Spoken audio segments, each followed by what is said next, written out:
Hello, Cancer. Welcome to the Plaid Sheep Oracle. Here we are, moving into the beyond the eclipse time. But it's going to reverberate. The effects are going to move through the next months. And we also have the Jupiter-Uranus conjunction coming up at the end of April, on April 20th. Actually, that's what it's less than a week away.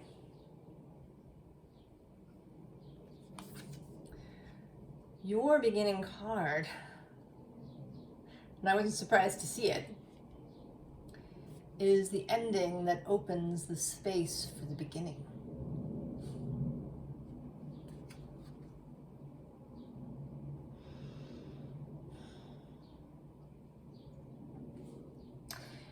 And that is so often true. I don't know that it's always true that something has to end before something can begin, but frequently. And some of the cards are coming out very interestingly in ways that they don't always. For example, the Lovers. Instead of feeling supportive, right, that they've, got each other's backs and that this is, union, today it's looking really awkward. Like they're sort of locked together.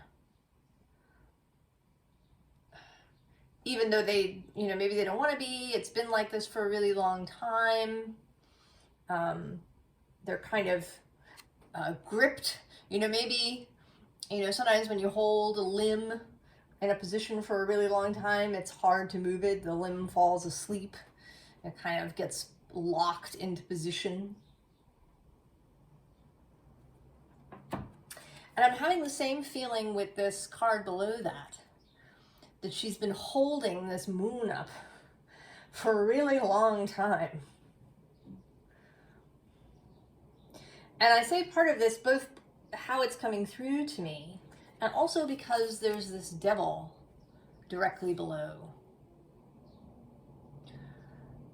So an energy that can be one of stuckness, of remaining somewhere where you don't really want to be. Doing things, saying things that you really don't want to do and say. And what's interesting is that right below that is both the Ace of Cups and then the Ten of Cups.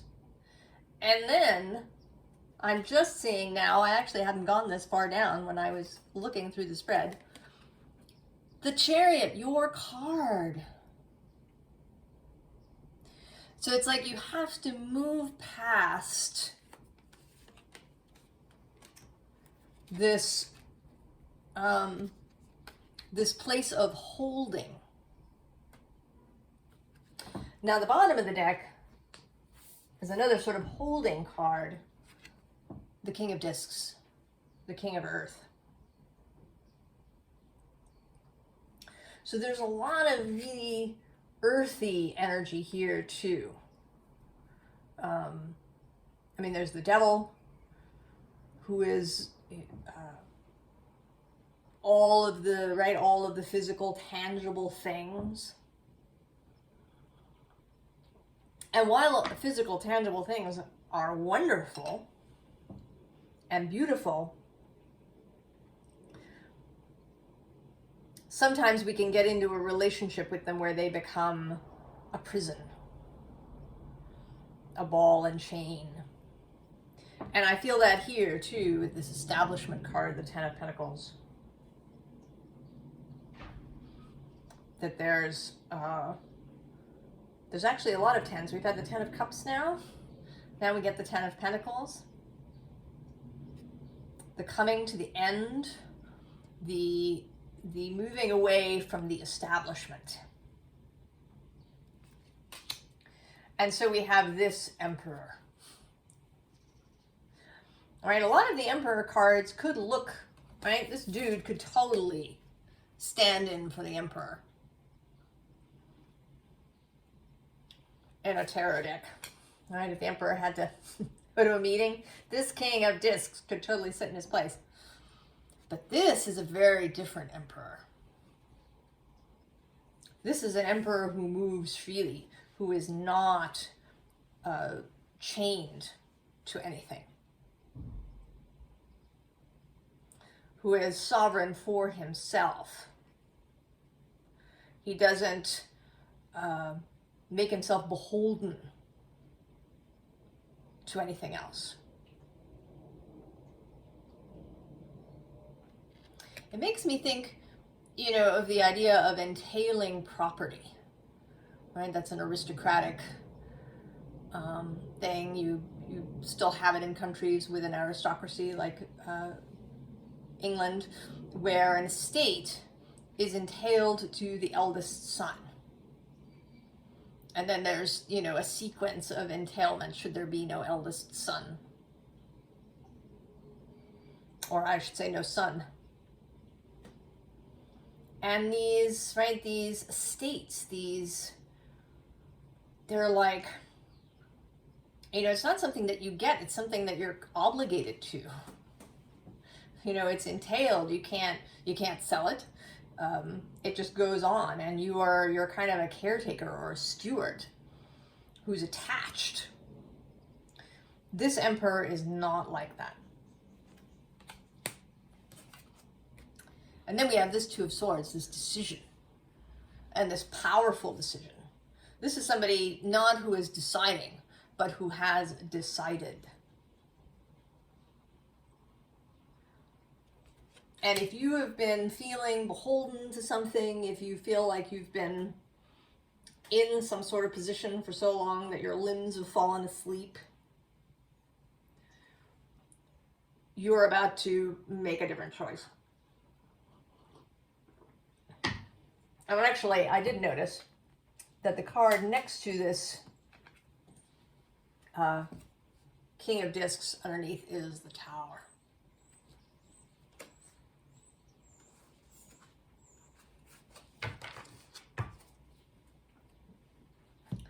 So you're shaking, right? You're going to shake yourself loose. And we get the Eight of Fire. But this is not a, right? It's not like you're going to blow your own life apart or just drop everything and go off and join the circus. This is considered. Right? This Eight of Fire is not a rushing around sort of energy. She's on a panda. Not really a swift steed, the panda. And she is, right, she's kind of lit up. She's fun. This is also not a, right, there's no violence in this in spite of the Tower. There's no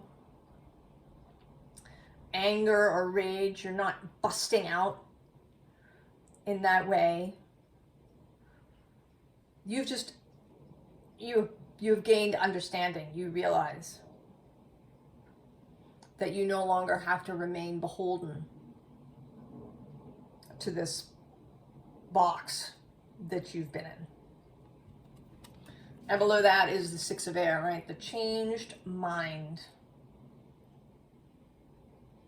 And even beyond that, the Five of Air also, right? The changed mind and the balanced mind. Oh, and then we have the Page of Fire. And it always seems to me, you know, that it's the Page of Fire that's riding this panda, right? They're kind of, it's like it's the same child.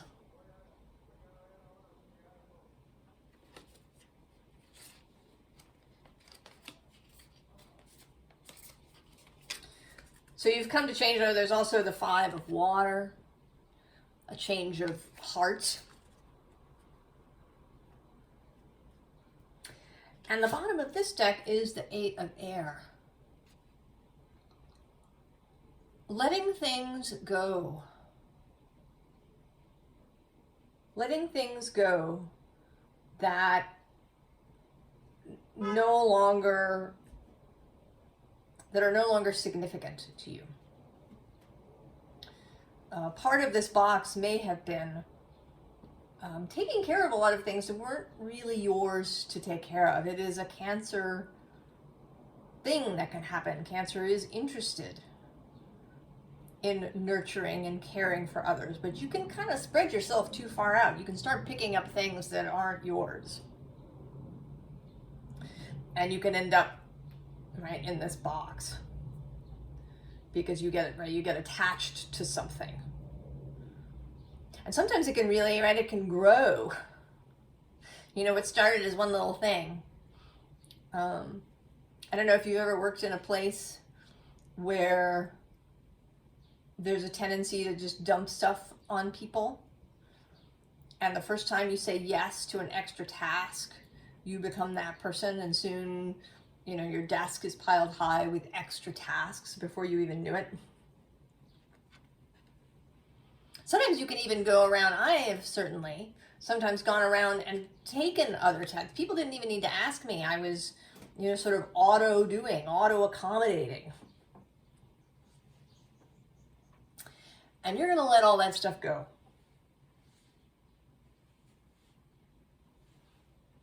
You're going to let all that stuff go.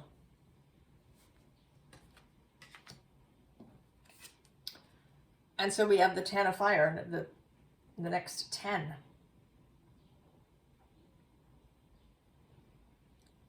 That's 3 so far.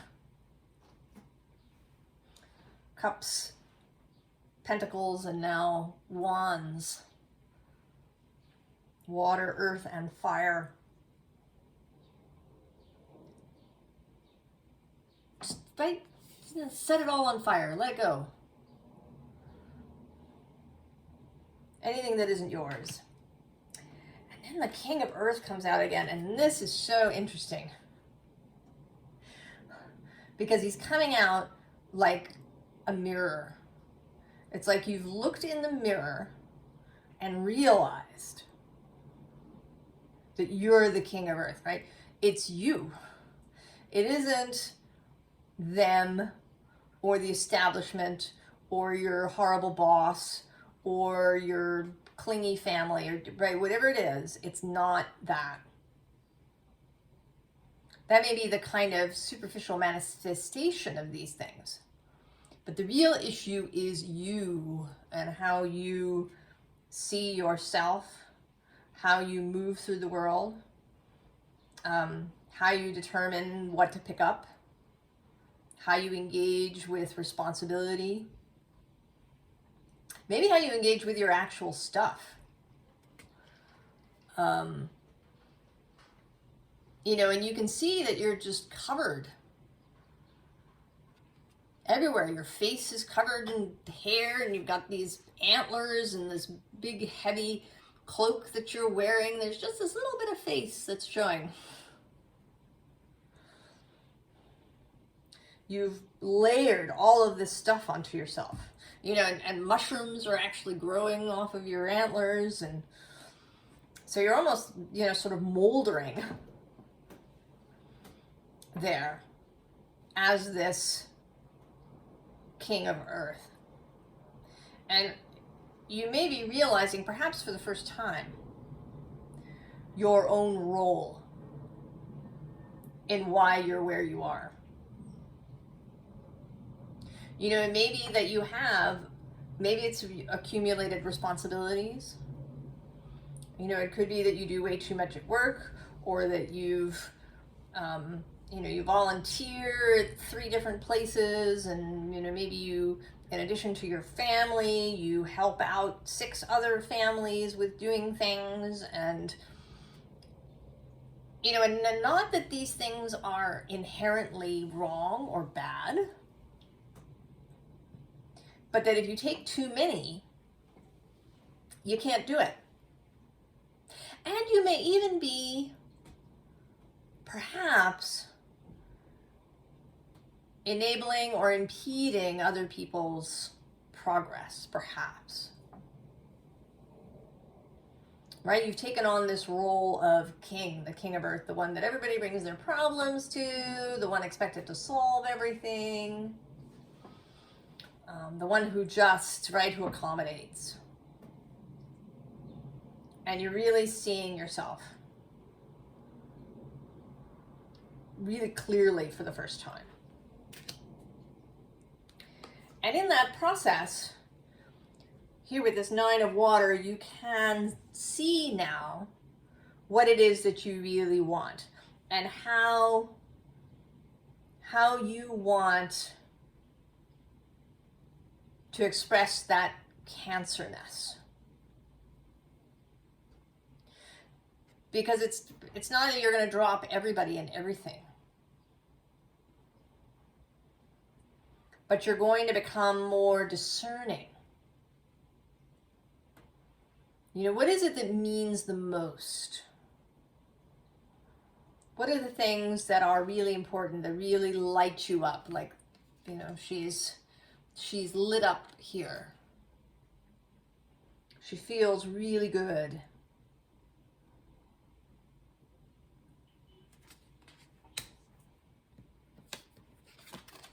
And then transformation.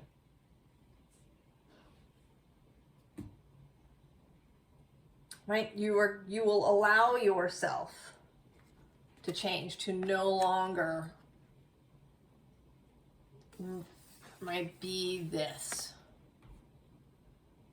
You're going to divest yourself of all of this. You're going to shave off that beard. You're going to take off all those heavy robes and all of that stuff.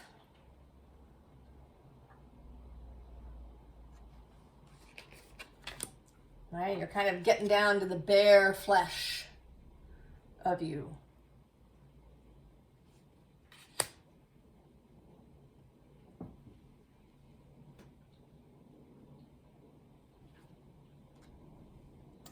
And then we have the gift. And this ability to be more particular, more discerning around what you do and who you engage with and how much you take on, that is a gift to you. And then you become a gift to others. Because it'll be the right thing and not done either out of obligation or, you know, just because you've been doing it for so long.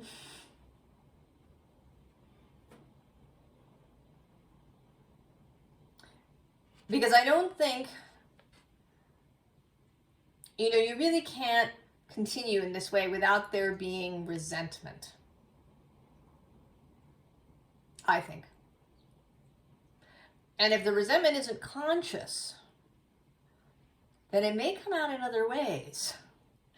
If you've ever read Gabor Mate's book, When the Body Says No.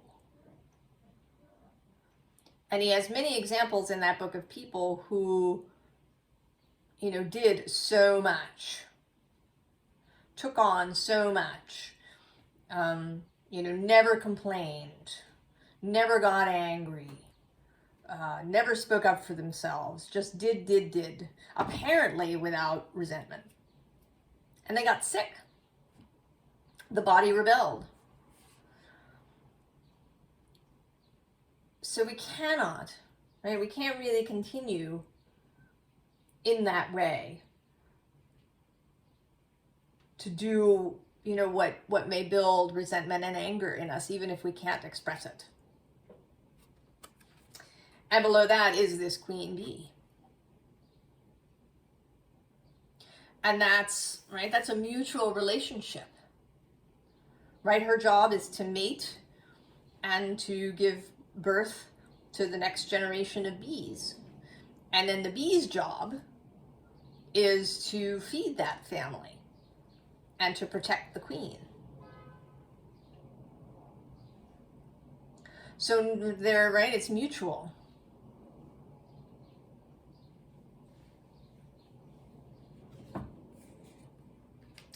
Now the bottom of this deck is Listen.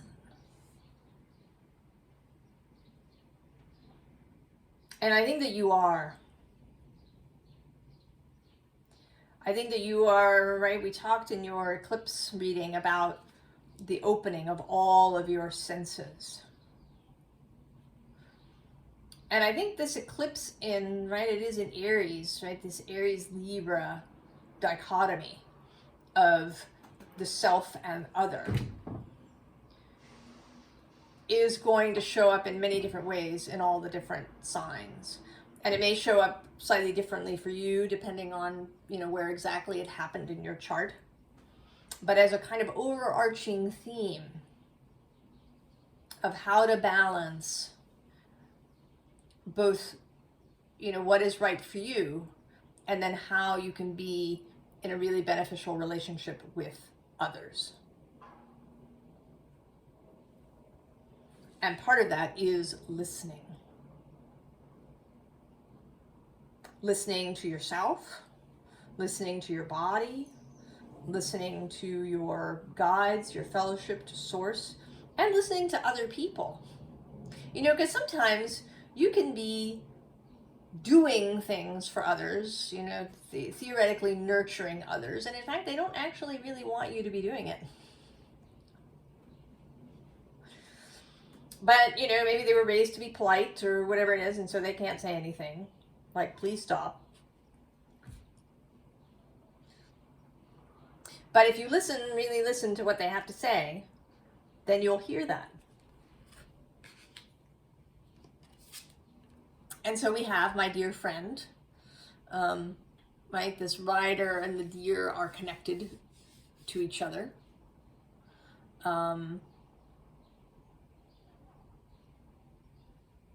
They are, traveling together. You and your body consort. I think that you're going to come into much better relationship with your body.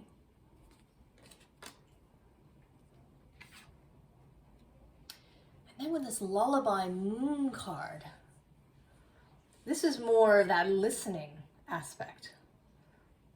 Listening to, I want to say, the voice of source coming through as the lullaby, as confirmation that that it's okay, that you don't have to do everything for everybody, that you don't have to fill everybody else's bucket.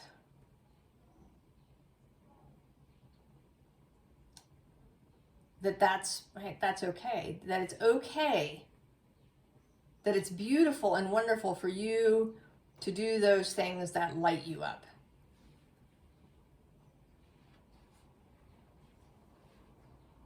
Caring, nurturing others in the way that feels best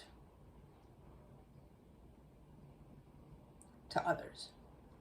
And that can appear not, right? I mean, maybe you're not, cooking people's meals or, running errands for them or helping them with their, with their workload.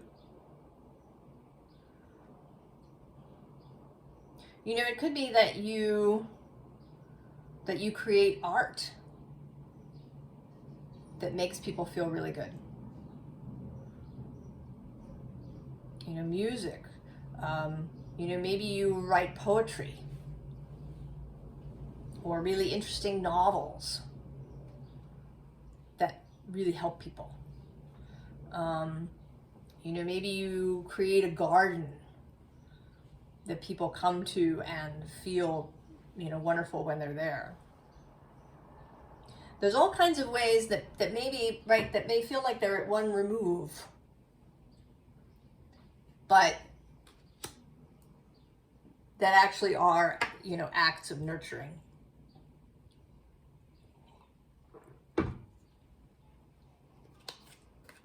Ooh. Is the Jupiter gonna get on camera? Almost. Got his little feet. Oh, there we go. So then we have liberty, right? Freedom, getting out of the cage.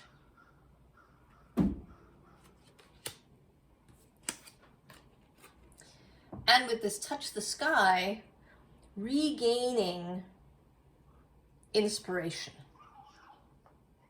Because that's the other issue, right? When you're all covered up in all of these things, even if you've opened your senses really wide, you may not be able to hear, or you can only hear, you know, what's kind of a match for this King of Earth outfit, for this King of Earth state of mind. All right, whereas this is extending yourself clearly into the clear sky without a lot of extra stuff.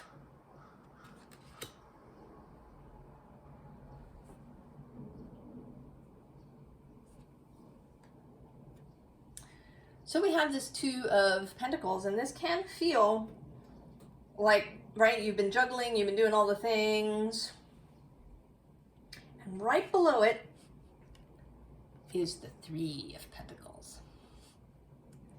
So this is direct suggestion, maybe even instruction,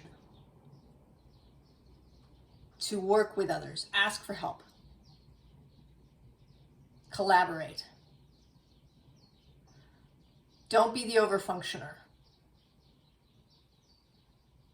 Brene Brown has a story about this, of somebody, one of her parents, I think, ends up in the hospital, and she meets her siblings there, and she's ready to take over and do all the things. And they actually sort of object and say, you know, we want to help, right? We want, you know, we don't want you to do everything. We want to be involved. You know, and we know that you think that you're the uber capable one, and we're not. But, right, we can do things. So ask people for help. Allow Source to help you. This is a thing I hear from other cardinal signs, particularly Capricorn and Aries, that their guides are always telling them, you know, let us help you. Let Source help. Right? Don't shoulder all the responsibility. And it's kind of not enough to just kind of ask for help from Source or even from other people. You have to actually let them help. Right? With Source, that's kind of a vibrational, energetic thing where you find a way to be in your body in a way that isn't like just ready to move. Right? That your brain isn't cycling through ways that you're going to be able to solve the problem if Source doesn't do it. And actually below this are two other cards that have this similar message. One is this Five of Cups with the Three of Cups. So seek out help when you feel bad. Right? Don't try to shoulder all of the grief or the pain. You can let people know that you don't, right, that you're feeling hurt, right, that something is upsetting. Don't hold it all. The bottom of this deck is the final 10. The corpse, the most final of the 10s.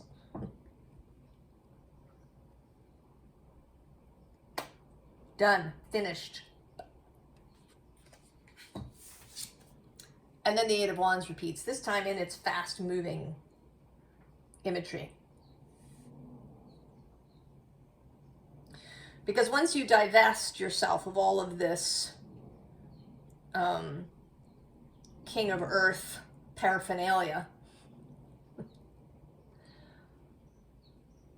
you'll be able to, right, this stuff will be arriving. You know, and this might even be actually literal. I should say, if you're somebody who has accumulated a lot of stuff, you know, if your space is cluttered with stuff, I mean, it's kind of a cliche now, right? That you should, you know, clean out your house to clean out your mind. But I would say that's true only if it bothers you, right? If there's an undercurrent of responsibility around it. You know, if you just have a lot of stuff and you really love it and it's wonderful and you don't care that it's cluttered, then it may not matter. But that isn't, right? That isn't the feeling here, right? This feeling is of being, right, kept in a box, kept stuck, chained to the wall of something.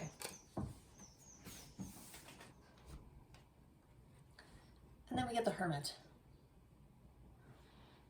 And this, I want to say, is clarity.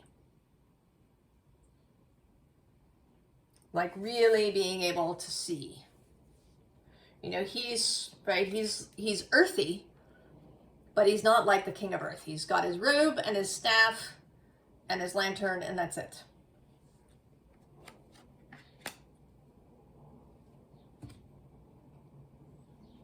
He is clear.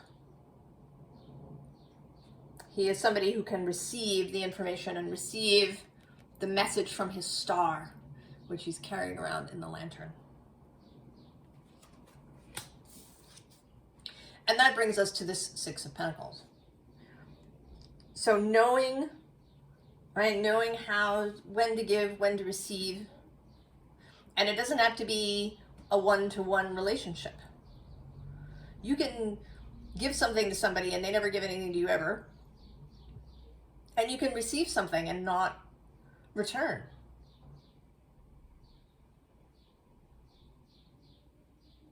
And that can be difficult. I've experienced that some years ago. I actually borrowed some money for something from a relative of mine. And I was only able to, at that time, pay back half of it. And it was getting really difficult to pay back the other half. And so he forgave the debt. And for a long time, it was challenging for me to, right? It felt like the debt was there. Even though he had forgiven it and he didn't need it. He was not, injured by not receiving all of it back. He'd done it freely. And it took me a long time to forgive myself and to just allow that to be. Even to allow it to, right, if I won the lottery tomorrow and I had, $50 million, that I still wouldn't return it. That I would just let that gift be.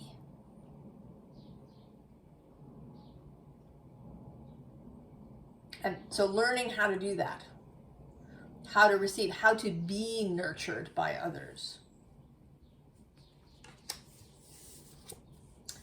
And then Judgment. Now what's interesting about this is that I dithered a little bit between this and another card. And I settled on this one. And the other card was the Knight of Wands, which is also, a movement energy. But this is a major arcana. This is an energy that arrives and lifts you up. It is grace.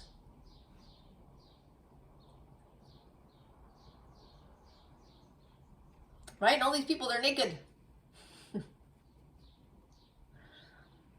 They're not carrying around all of that stuff.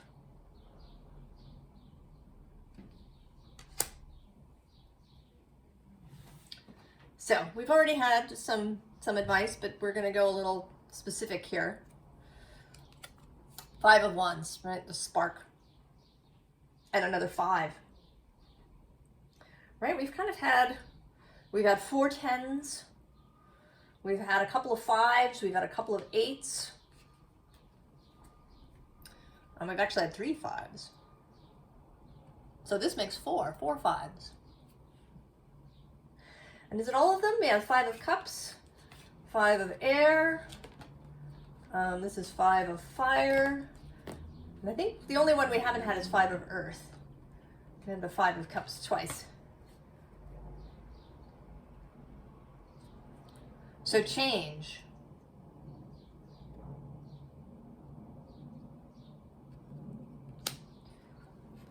And the bottom of this deck, the Ace of Cups. Your personal grail at the basis of everything.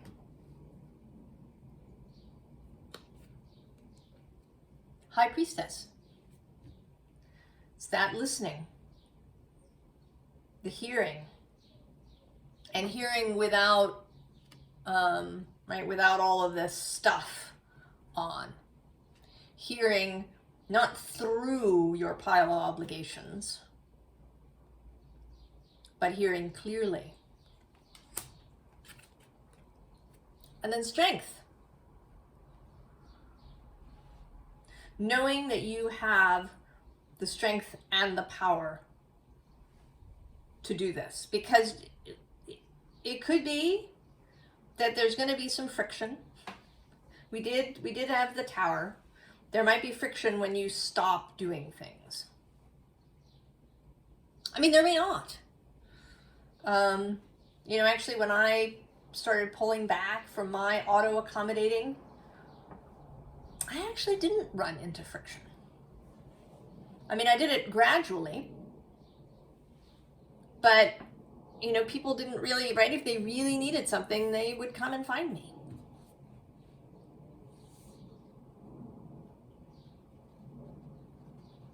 But if there is any friction, or if it's, you know, internal friction, you have the strength for that. And the Queen of Cups. There you are.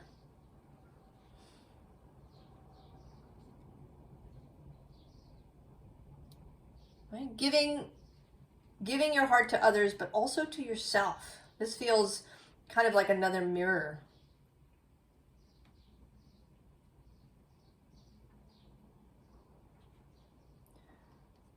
Nurturing yourself, allowing yourself to be nurtured by others, right? Because there are, right? There's other Queens of Cups around you. There's other nurturers somewhere who would like to give to you.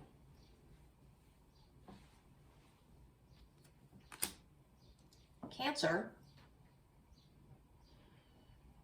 This does feel, right? It feels like we're all just taking stuff off, just removing layers, right? Kind of removing all of these layers to get down to this core. Removing all the programming and all of that stuff to get back down to the essence that is the most powerful and that can do the most for self and others. Because it's not weighed down.